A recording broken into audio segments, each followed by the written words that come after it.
O problema da distribuición é un problema fundamental, porque nos podemos falar de escritores, de escritoras, de críticos, de críticas, de cineastas, mas non temos acceso aos produtos. Nos nosos festivais de cinema, Santiago ten un ótimo festival de cinema chamado Cine Europa no mes de novembro.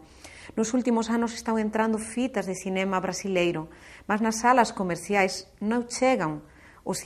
filmes brasileiros. E depois aqueles filmes que chegan son aqueles que pasan polos festivais internacionais e son aqueles filmes máis violentos, máis realistas, naquele realismo urbano. Entón, a nosa dificultade, e eu acho que aí as autoridades brasileiras con intervención política, con programas de políticas culturais, o que teñen que facer en parte é apoiar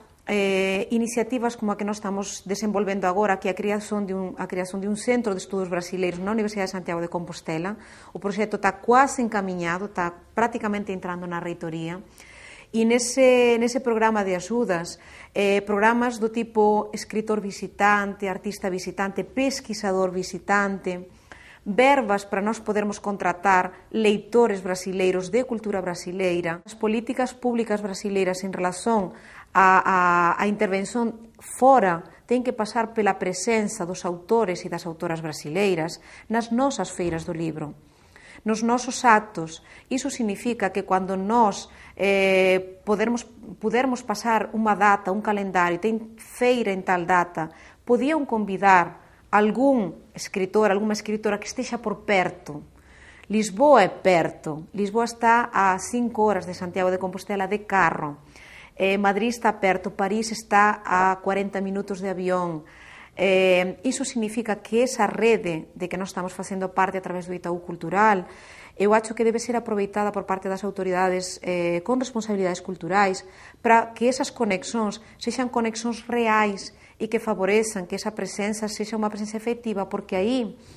eu acredito que os distribuidores e as propias editoras de cada un dos locais van ficar interesados en que aquela persoa que está vindo teña unha obra na prateleira do lado, para que as persoas que asisten á fala dela, que asisten àquela mesa redonda, podan non apenas comprar, mas sobre todo ler, coñecer e divulgar, e entrar en contacto tamén con os nosos propios escritores e crear unha troca real de presenza de un mundo común, que é un mundo cultural galego luso-brasileiro.